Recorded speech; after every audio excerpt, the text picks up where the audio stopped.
Muy bien, pues nos hemos quedado ahora solos, ¿eh? Casi no, hoy se ve bastante llena igualmente y a veces, ¿verdad que cuando van los niños a las clases se ve muy vacía la iglesia? Demasiado, pero hoy hay muy buena asistencia, gracias a Dios.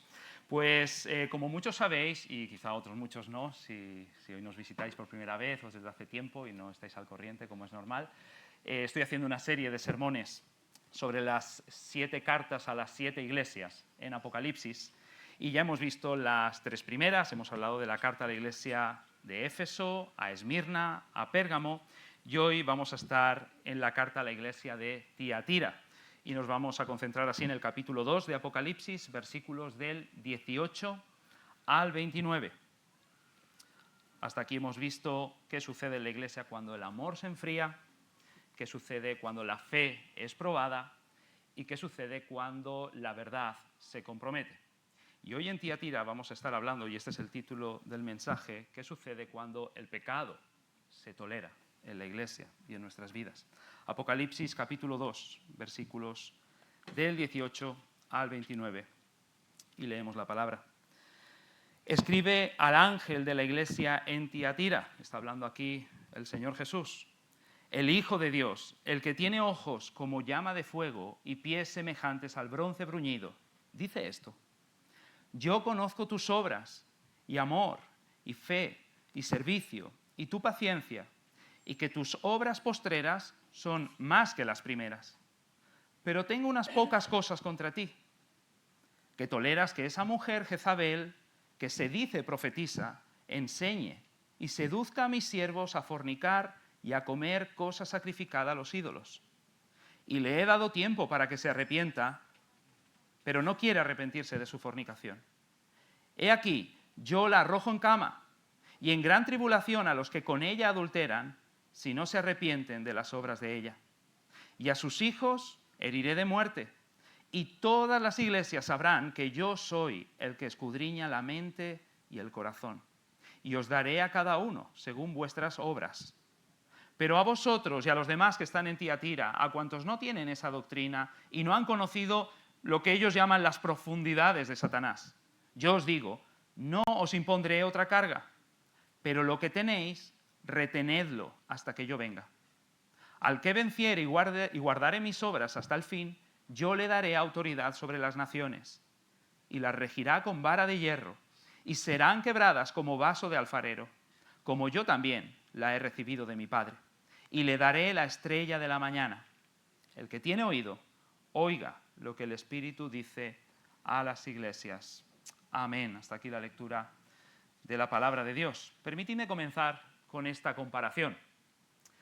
¿Qué harías si tuvieses sed y yo te ofreciese un vaso de agua diciéndote, bebe, y el líquido que hay en este vaso se compone de 50% agua?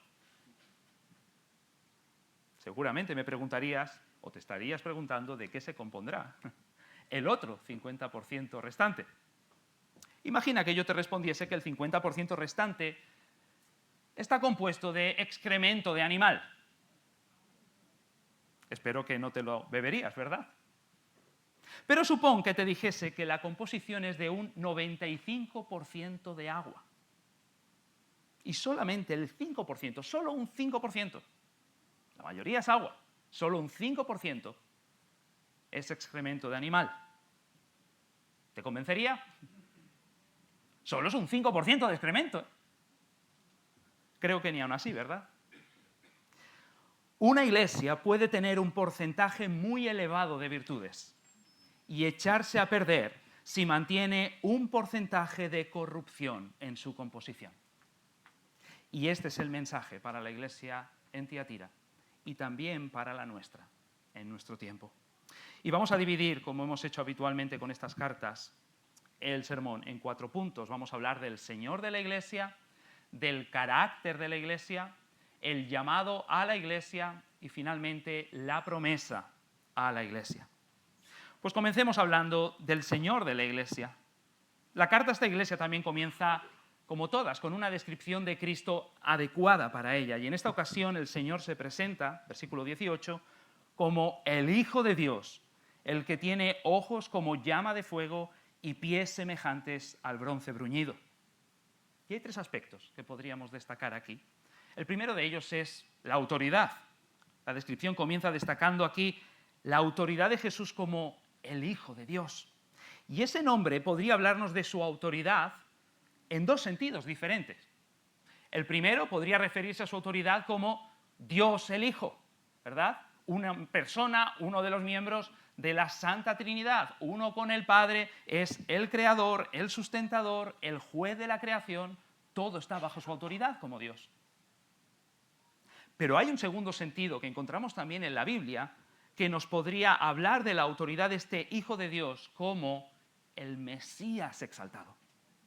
Y de hecho así encaja el Salmo 2, y vamos a ir refiriéndonos a este salmo en diferentes momentos de este sermón, cuando dice ahí David, y él está hablando no solamente de él, sino de su descendiente, versículo 7 del Salmo 2, Jehová me ha dicho, mi hijo eres tú, yo te engendré hoy. Y esto no está apuntando principalmente a la divinidad de ese futuro Mesías, sino a su humanidad exaltada. Hijo de Dios era otro de los títulos para ese descendiente de David que ocuparía el trono. De hecho, Pablo utiliza este texto en uno de sus mensajes para referirse a la resurrección de Jesús como hombre. Así que principalmente está enseñando que Jesús es el Mesías victorioso, el gran Hijo de David que se ha sentado en el trono, ese hombre que ahora está en gloria y que, como sigue diciendo el Salmo 2, gobernaría sobre todas las naciones de la tierra. Así que como Dios el Hijo, eternamente, y como Mesías exaltado en la historia, no hay una autoridad más alta en todo el universo que Jesucristo. Y este es el que dice, edificaré mi iglesia, y las puertas de la muerte no podrán contra ella. Pero hay un segundo aspecto, además de la autoridad, y es el conocimiento. Jesús se presenta aquí como el que tiene ojos como llama de fuego. Y esta imagen, que está recuperada de la visión que describe Juan en el capítulo 1, muestra que el Señor tiene un conocimiento puro, penetrante, como el fuego.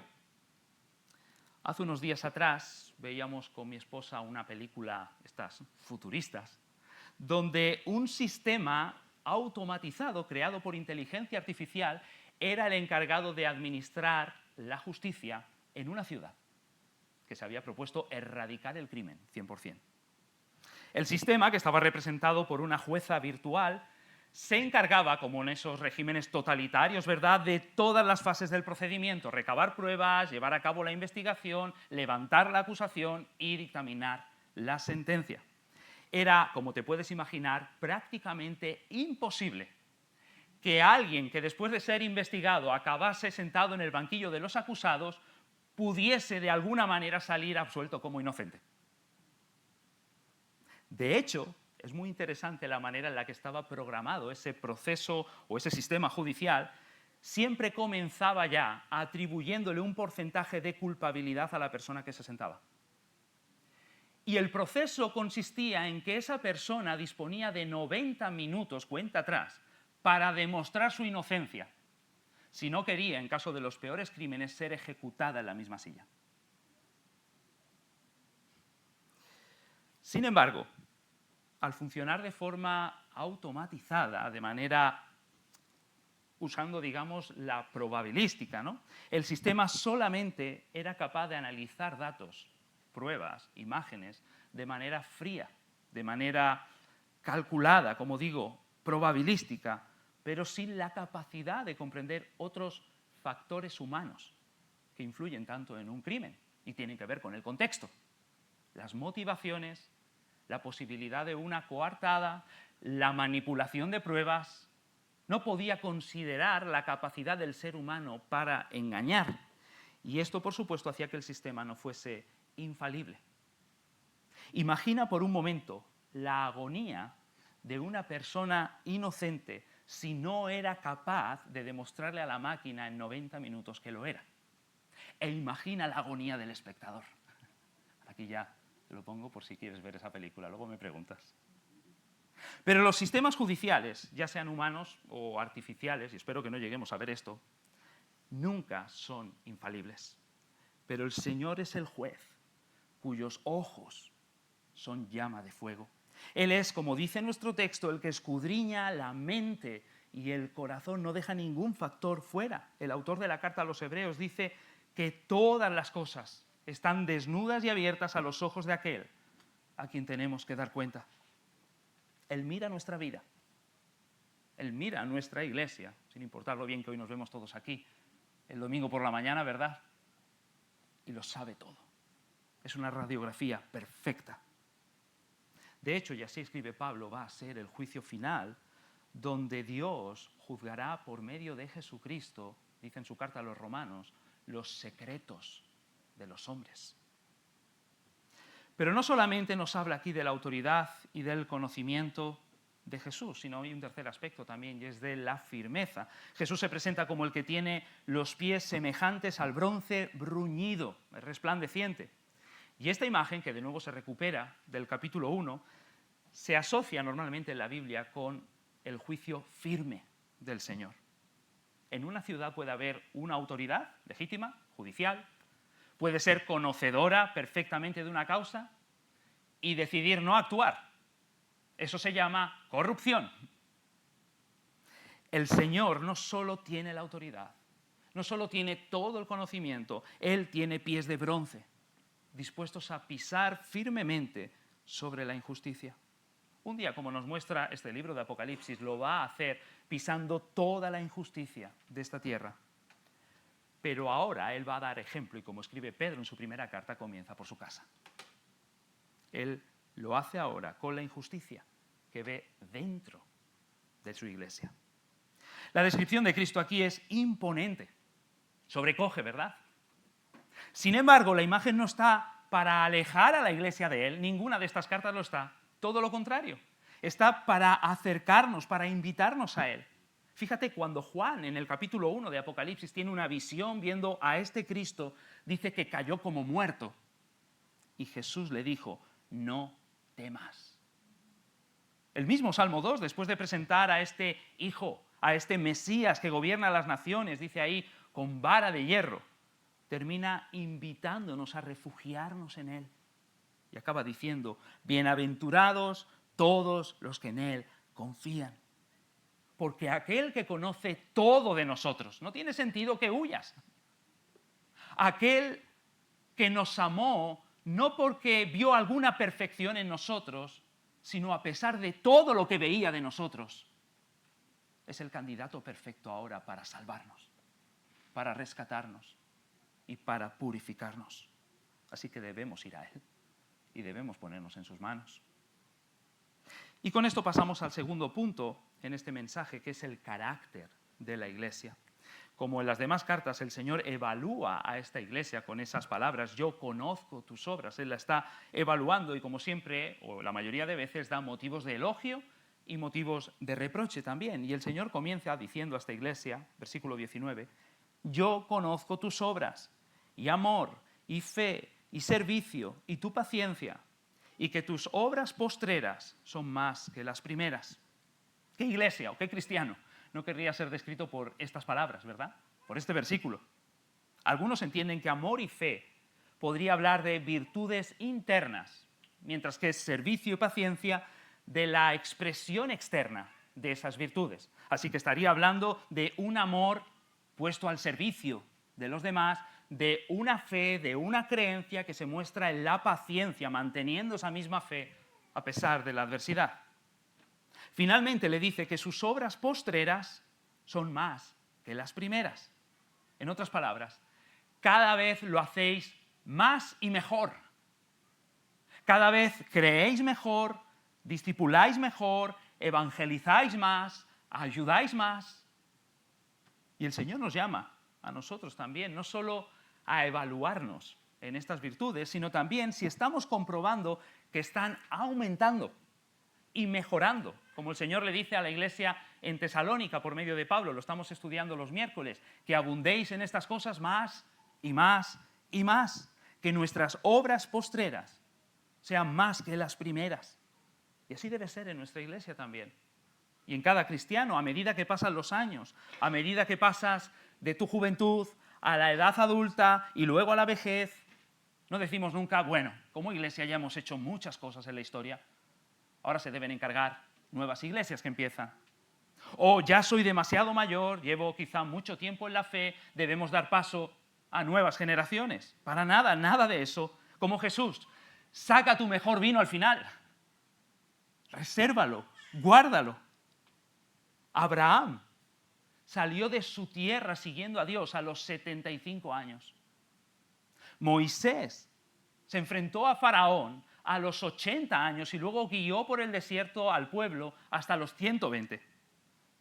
Caleb, quien decía que tenía el mismo espíritu que cuando era joven, se sentía con la misma pasión, conquistó su tierra prometida a sus 85 años. Daniel estuvo en el foso de los leones a sus 80 años y fue un gran gobernador. El mismo apóstol Juan escribió su Apocalipsis en el destierro a los 90 años. Que nuestras obras finales sean mejores que las iniciales, de acuerdo a la medida y a la condición que el Señor permite a cada uno, con más amor, con más fe, con más servicio, con más paciencia. Al Señor no le pasará desapercibido esto. La iglesia en Tiatira nos estimula a ello. Y ahora sé lo que estás pensando, ¿verdad? Pero, en cada sermón hay ese pero, ¿verdad? El Señor tiene palabras de reproche también contra esta iglesia. ¿Y cuál es el reproche aquí? Bueno, podríamos resumirlo en dos palabras: tolerancia e impenitencia. El Señor dice, versículo 20, pero tengo unas pocas cosas contra ti, no entiendas pocas como pequeñas cosas, sino algunas concretas, que toleras que esa mujer Jezabel, que se dice profetiza, enseñe y seduzca a mis siervos a fornicar y a comer cosas sacrificadas a los ídolos. El nombre de Jezabel resuena aquí, ¿verdad? Esta mujer, esposa del rey Acab, rey del norte en Israel en el Antiguo Testamento, una mujer malvada que sustituyó en la nación de Israel el culto del Señor por el culto a Baal y a Asera, llenando toda la nación de idolatría pagana y de inmoralidad. Y aquí, por supuesto, se utiliza su nombre de manera simbólica para describir el carácter de cierta mujer en aquella iglesia, autodenominada a sí misma profetisa, que está arrastrando a miembros de la congregación para que, vamos a decirlo así, se relajen moralmente.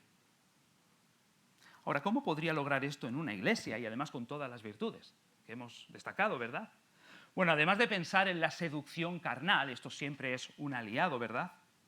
Podríamos también pensar en la presión social en el contexto de esta iglesia. Tiatira era una ciudad no tan importante como las otras que hemos estado viendo, pero era conocida por estar distribuida por muchos gremios de trabajadores.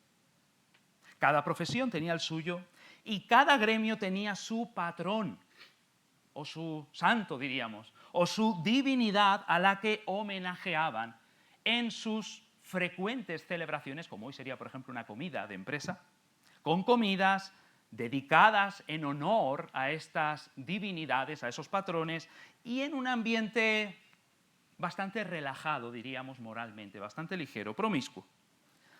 Ahora, y aquí viene el meollo, no asistir a estas fiestas conllevaba la expulsión del gremio, con todas las consecuencias, como puedes imaginarte, laborales, sociales, familiares. Si ya no llamaban al marido para ir a trabajar un día, entonces no cobraba el salario. Las otras mujeres ya no querían que se le viesen con esta mujer cristiana cuando iban a comprar o estaban haciendo sus tareas. Los hijos del vecino ya no picaban a tus hijos para que bajase a jugar con ellos porque no querían que les señalasen también como a tu casa. Es muy probable que los cristianos de Tiatira estuviesen sufriendo las consecuencias de escoger a Cristo antes que el gremio. Está bien que sigas a Cristo, pero no más que a tu gremio. Y aquí es donde esta mujer, seguidora y además parece que maestra de esta tendencia, de esas prácticas, seduciría a muchos para que tolerasen ciertos comportamientos. No sabemos qué estrategias utilizaba, quizá enseñase cierto dualismo filosófico, era propio de la época, tenemos el cuerpo, tenemos el alma, a Dios le importan las cosas que tienen que ver con el alma, con lo espiritual, no importa lo que tú hagas con tu cuerpo, esto no afecta, eso podría ser. Quizá insinuase, por lo que nos va a decir luego en el versículo 24, que podría ayudarles a adquirir conocimientos más profundos que enriquecerían su aburrida y monótona vida espiritual. O quizá, mucho más sutil también, les persuadiese con la idea de ser más relevantes en su entorno. Ya sabes, ¿no? Vayamos donde ellos, hablemos lo que ellos, comamos y bebamos como ellos, miremos lo que ellos, seamos como ellos, para llegar a ellos. La tolerancia al pecado llega a tu vida y a la mía de muchas maneras. Y podríamos pensar ahora en deseos internos que nacen dentro de nosotros, no hace falta que mires afuera, lujuria, codicia, egoísmo, orgullo, ira, resentimiento y cuantos más.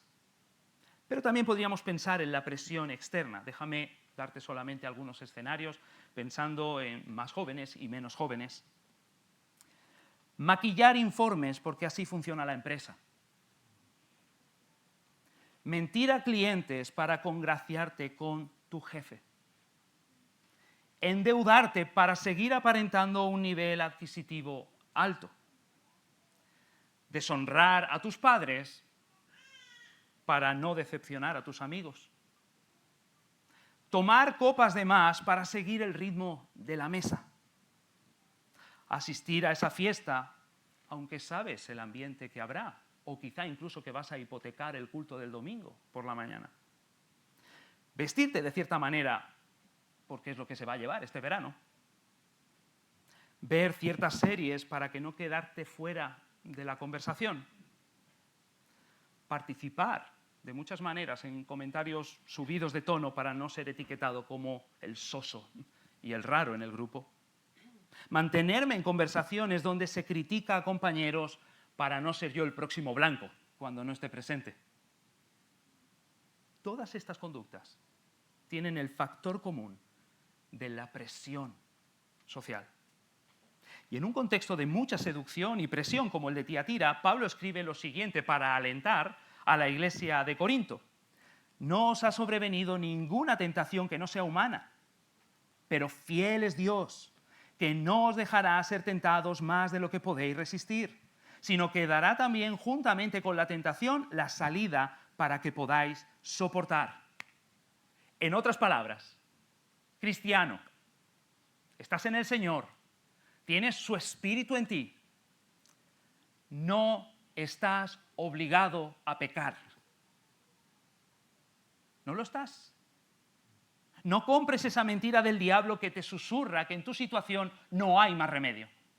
Eso es mentira. Si no quieres caer en esta tolerancia, llama al pecado por su nombre. Entiende que siempre tenemos opciones y usemos las salidas que el Señor nos da para resistir. Esta iglesia estaba cayendo en esta tolerancia, pero además también se agrava mucho más porque muestra en ciertos sectores impenitencia. El Señor dice en el versículo 21, le he dado tiempo para que se arrepienta, pero no quiere arrepentirse de su fornicación. Nota que se está refiriendo a la mujer, no a toda la iglesia, pero por lo que sigue diciendo es posible que otros se están viendo arrastrados también por ese mismo carácter. Ahora nota la paciencia del Señor. Les he dado tiempo. Posiblemente le ha estado avisando por medio de la predicación de los ministros de esa iglesia, de muchas maneras. Quizá por medio también de hermanos fieles que lo sabían, como veremos luego en el versículo 24, la carta a los Hebreos, dice que debemos exhortarnos unos a otros a tiempo para que ninguno sea endurecido por el engaño del pecado. ¿Notas eso? El pecado tiene vida propia. No lo controlas tú, te controla él a ti.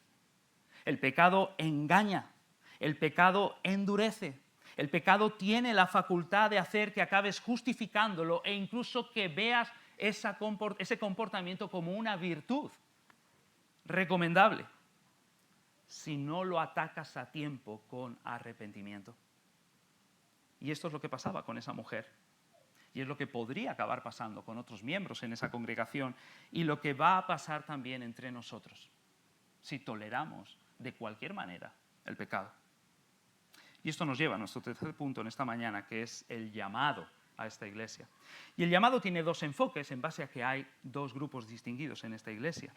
Hay un llamado al arrepentimiento para los que toleran el pecado. Este es el primero.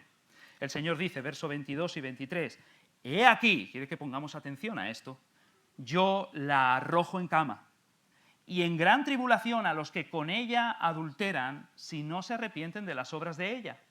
Y a sus hijos heriré de muerte, y todas las iglesias sabrán que yo soy el que escudriña la mente y el corazón, y os daré a cada uno según vuestras obras.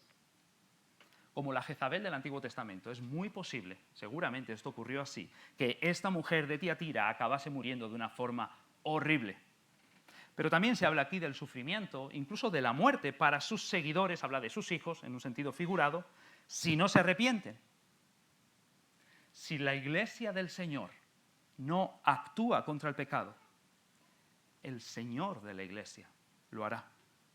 Hablando en otro contexto sobre la cena del Señor, que vamos a pasar después a participar de ella, Pablo escribe esto en su primera carta a los Corintios. Porque el que come y bebe indignamente, sin discernir el cuerpo del Señor, eso quizás se refiere al sacrificio del Señor o a la comunión en el cuerpo de Cristo en la iglesia, juicio come y bebe para sí. Por lo cual, dice, hay muchos enfermos y debilitados y muchos duermen, refiriéndose a que han fallecido. Ahora dice muchos, no significa que a todo el que ocurre algo de esto tiene que ver con el pecado, pero hay muchos casos en los que esto puede suceder. Piensa en la historia de Acán, que hemos leído hace un momento en Josué capítulo 7. Él tomó de Jericó por su codicia lo que Dios había prohibido tocar y lo escondió en su tienda, pensando que nadie lo vería. Unos lingotes de oro, una alfombra, cosas de valor. Pero, como hemos leído, el Señor es el que escudriña la mente y el corazón y todo sale a la luz. Sin embargo, al punto al que quiero llegar es que el pecado de Acán afectó a toda la congregación de Israel, que perdió la siguiente batalla y con muchas bajas. Y esa historia nos enseña que el pecado nunca es un asunto privado, que solamente tiene que ver contigo y conmigo, que solamente le afecta a uno mismo. El pecado de un miembro de esta iglesia trae consecuencias para toda la congregación. Así como una célula cancerígena en un órgano, ¿verdad? No se limita a actuar solo en ese órgano, si tú la dejas, va a extenderse por todo el organismo. De la misma manera, el pecado de un miembro va a acabar afectando a todo el organismo, a todo el cuerpo de la iglesia. Mis pecados escondidos, mis pecados no confesados, mis pecados no matados con arrepentimiento, apagan el espíritu en la iglesia. De manera personal también me enfrían espiritualmente y no me permiten ahora ser de bendición para otros también. No puedo dar de lo que yo no tengo. Y provocan la intervención fuerte del Señor. Es por eso que el Señor se va a dar a conocer en su disciplina. Notas como dice, y todas las iglesias sabrán que yo soy. Casi parece un texto traído del Antiguo Testamento, ¿verdad? El Señor va a usar a esa iglesia para que aprendan las 6, las 7. El Señor usará a un creyente o a una iglesia para que todas sepan quién es Él. Como Josué le dijo a Acán, el Señor te dice y me dice a mí en esta mañana, hijo mío, da gloria a Dios y confiesa tu pecado. Da gloria a Dios y no lo escondas más. Proverbios 28 nos dice, el que encubre sus pecados como Acán no prosperará, mas el que los descubre, el que los confiesa y se aparta, alcanzará misericordia. Arrepiéntete de tu pecado, sepárate de él, es por tu bien. Es por el bien de toda la iglesia a la que perteneces. El Señor es imparcial en su juicio. Que ninguno aquí pensemos que Él nos va a tratar diferente a cómo Él valora al mundo solamente porque pertenecemos de manera nominal a una iglesia o porque nos hacemos llamar cristianos. El Señor dará a cada uno, como dice aquí, no según su nombre, sino según su obra.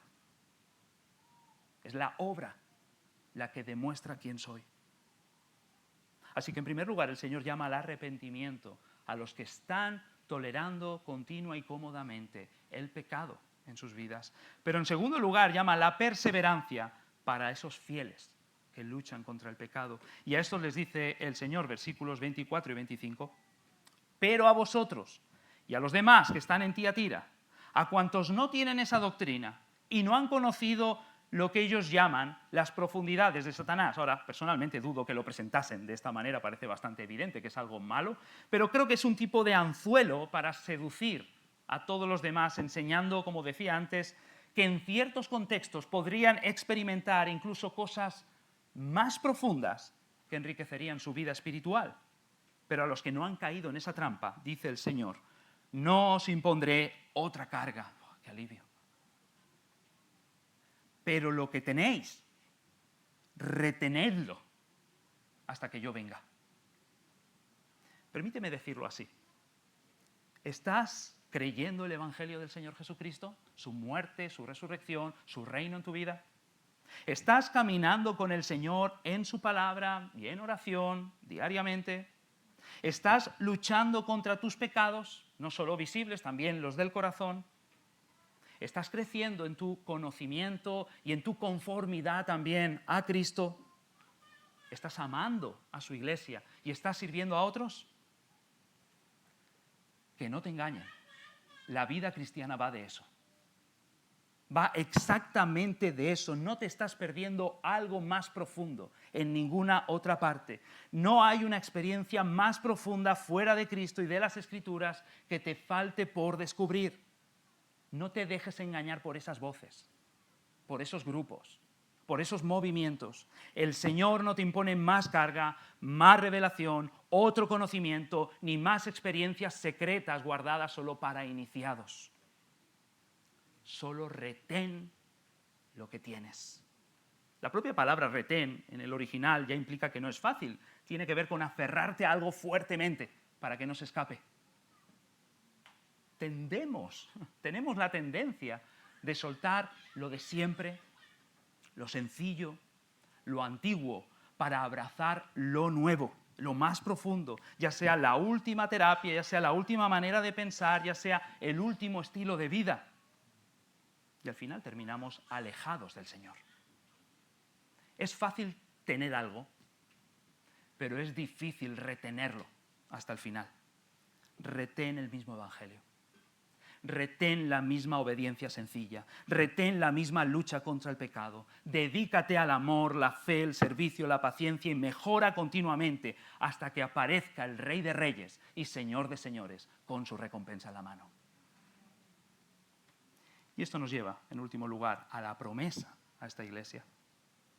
La promesa que el Señor da a esta iglesia viene, como siempre, precedida por una condición. Verso 26.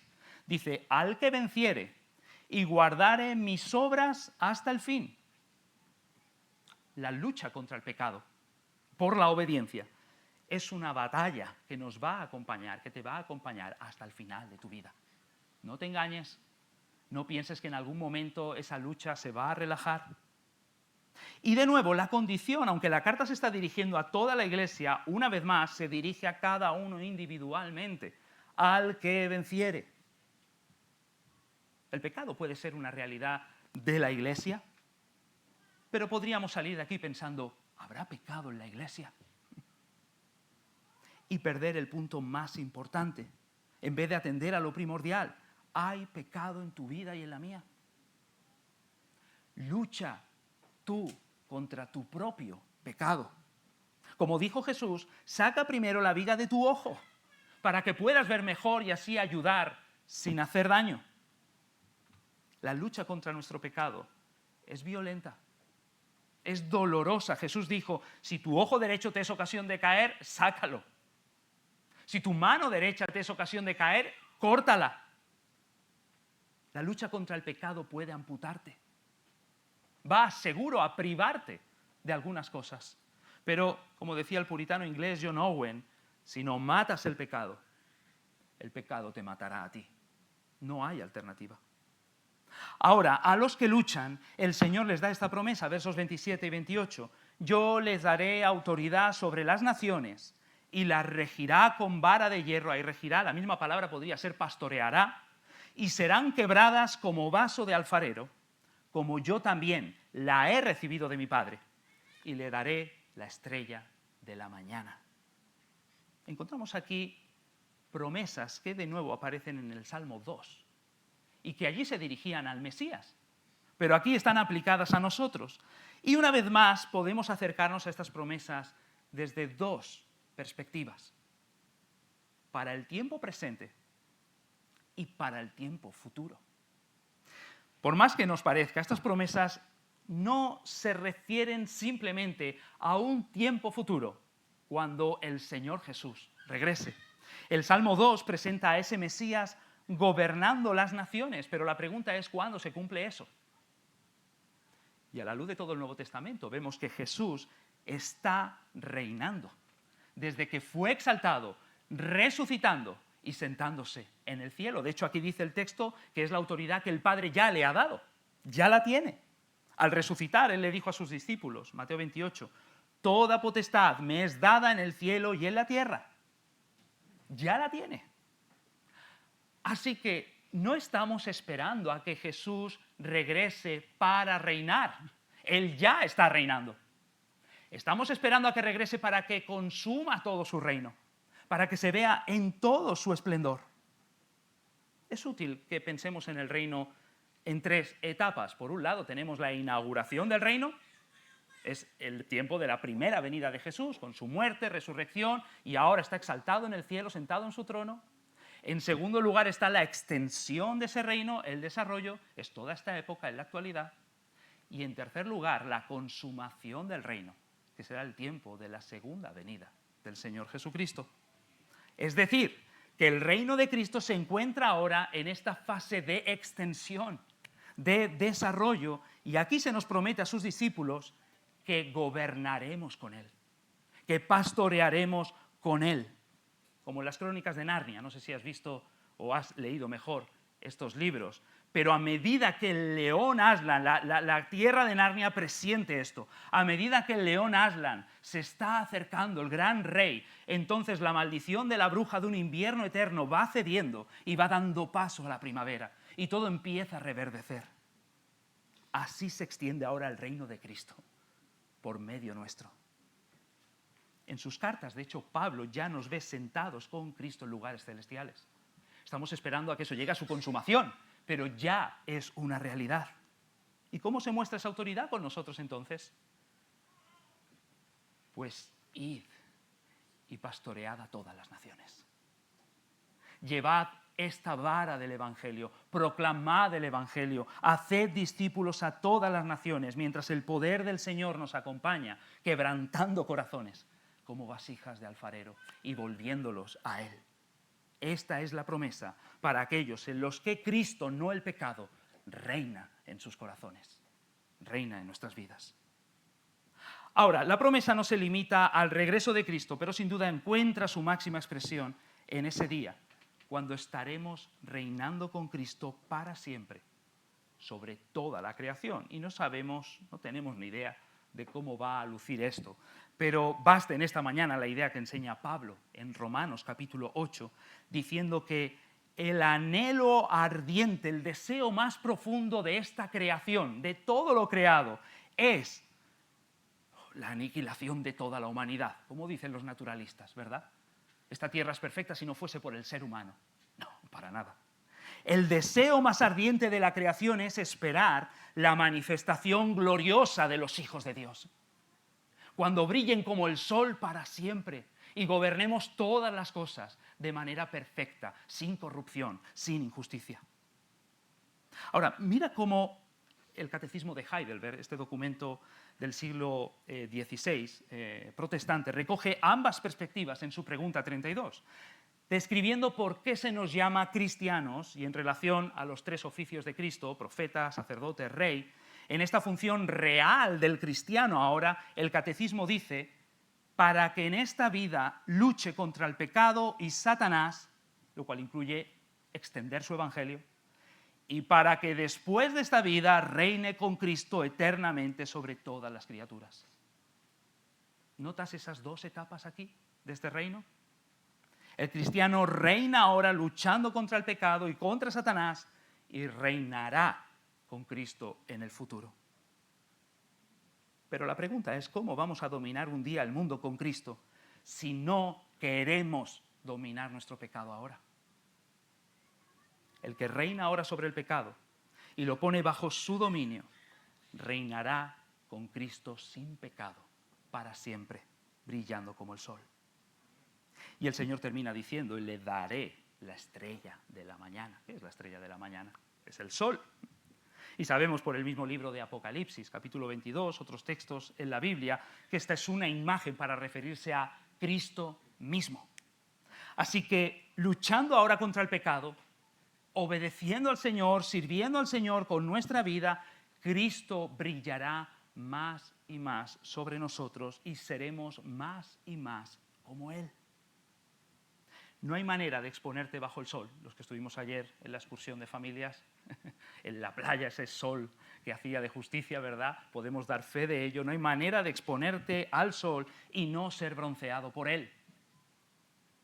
No hay manera de estar frente a Cristo más y más y no reflejar su gloria.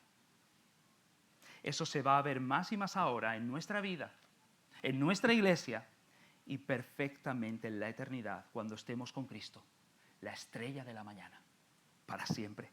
Ahí, como nos escribe el apóstol Juan en su carta, le veremos tal como Él es. Y sigue diciendo, todo aquel que tiene esta esperanza en Él, se purifica ahora a sí mismo, así como Él es puro. Como en la mayoría de ciudades, supongo, se recoge la basura durante la noche y se prepara la ciudad para la salida del sol. Iglesia, límpiate. Y prepárate para la llegada del sol de justicia. Prepárate para la venida de Cristo. No toleremos el pecado. Luchemos contra el pecado. Presentémosle al Señor, quien nos amó y se entregó a sí mismo por su iglesia, cuyos ojos son de fuego, cuyos pies son de bronce, vidas y una iglesia limpia y sin mancha. Contamos con la promesa de la palabra de Dios que nos dice en esta mañana, despiértate tú que duermes, levántate de los muertos y te alumbrará Cristo. Amén. Pues oremos, iglesia. Padre, gracias te damos por este mensaje a nuestra iglesia y a cada una de nuestras vidas. Ayúdanos a no tolerar el pecado ni en nosotros ni en esta congregación. Ayúdanos a limpiarnos de toda esa levadura que lo acaba infestando todo y lo corrompe todo. Ayúdanos a cada uno de nosotros personalmente a identificarlo, a llamarlo por su nombre, a no esconderlo como Acán, a darte gloria y declararlo, sabiendo que el que encubre sus pecados no prosperará, pero el que lo confiesa y se aparta de él, luchando contra él diariamente, alcanzará tu misericordia. Y que de esta manera la luz de Cristo brille en nosotros, en esta congregación, los unos con los otros, hacia afuera, y en la venida de Cristo podamos presentarle una iglesia limpia y sin mancha para Él. Oramos en su precioso nombre. Amén y amén. Amén, iglesia, doncs